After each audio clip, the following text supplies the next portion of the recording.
Bonjour, mon nom c'est Danilo, puis voici mon ami Georges.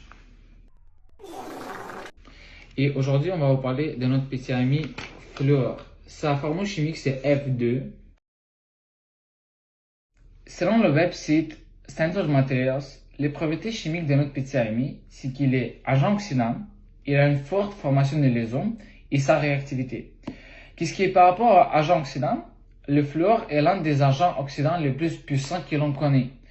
Il gagne facilement des électrons dans les réactions chimiques, ce qui entraîne la formation des ions fluorures.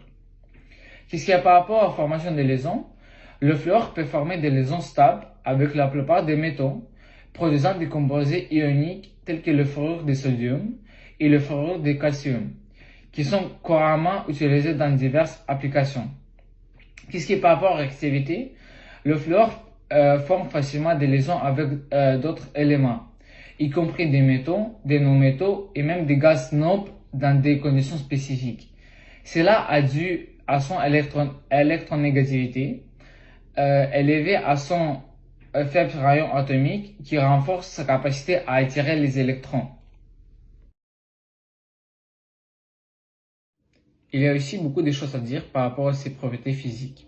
Comme par exemple, selon le website Universalis, son point de fusion, il est de moins 219 degrés.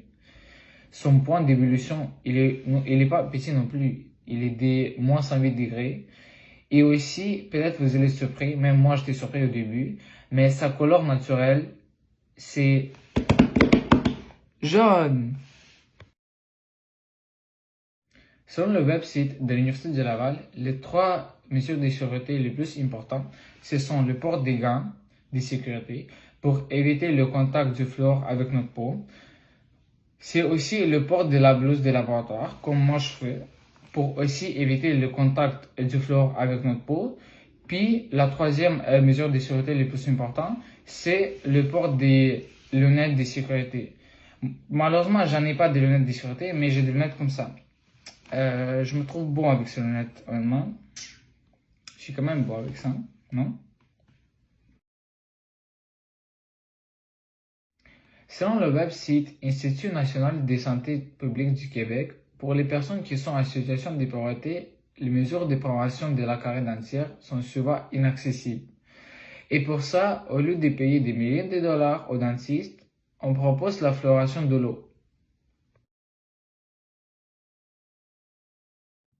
Et oui, exactement comme mon coéquipier a dit, la carie dentaire, c'est essentiellement un déséquilibre entre deux processus naturels, la déminéralisation et la reminéralisation de l'émel.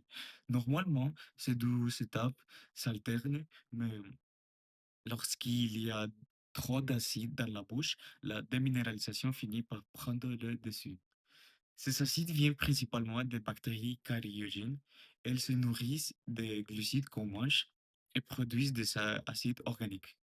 Ces acides font baisser le pH autour de dents, et ce qui dissout de l'hydroxyapatite, qui est le minéral principal de l'ML. C'est là que le fluor joue un rôle essentiel. Quand il est présent dans la salive ou dans l'eau potable, il intervient directement dans la reminéralisation. Donc, les ions de fluor remplacent les ions d'hydroxyde dans les cristals d'hydroxyapatite pour former de la fluoroapatite. La fluoroapatite est beaucoup moins soluble que l'hydroxyapatite, même en milieu acide. En d'autres termes, elle résiste mieux à la déminéralisation future, donc le mel devient plus solide et plus stable après chaque exposition au fluor. La fluoration de l'eau apporte plusieurs bénéfices importants. D'abord, elle réduit normalement le coût associé aux soins dentaires. Et au Canada, ces coûts sont énormes. Et selon le CDC, chaque dollar investi dans la fluoration permet d'économiser environ 38. Ça, c'est un impact économique majeur, surtout pour les personnes à faible revenu. Ensuite, certaines études montrent que des concentrations autour de 0,5, 0,7 à 1 mg par litre des fluors pourrait même aider à réduire certaines fractures osseuses, ce qui génère un effet positif sur la santé du squelette. Et finalement, du côté environnemental, les études faites à Montréal et dans d'autres régions démontrent qu'il n'y a aucun risque pour la faune ou la flore. Les fluors ajoutés est minuscule comparé à ce qu'on retrouve naturellement dans l'environnement. Les effets négatifs sont très limités et apparaissent surtout en cas d'exposition excessive. Chez les enfants, trop de fluorure pendant la formation des dents peut causer une fluorure dentaire. Généralement, ce sont seulement des petites taches blanches ou brunes très discrètes qui n'affectent pas la santé. Puis, la fluorose squelettique. Elle est extrêmement rare en Amérique du Nord et elle n'apparaît qu'à des concentrations de fluor supérieures à 4 mg par litre, consommées toute une vie. Et comme le nom québécois est de 0,7 mg par litre, ce risque est pratiquement nul. Il existe aussi des sous-groupes comme les personnes avec insuffisance rénale qui pourraient théoriquement accumuler plus de fluor, mais les études disponibles ne montrent pas des effets toxiques significatifs à ces concentrations. Pour conclure, la fluoration de l'eau est une mesure de santé publique très efficace, équitable et économique.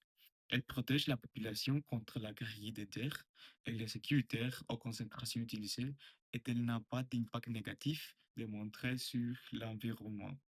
Donc, en s'appuyant sur les données scientifiques disponibles, nous sommes en faveur de cette pratique et nous pensons qu'elle devrait être utilisée plus largement. Merci.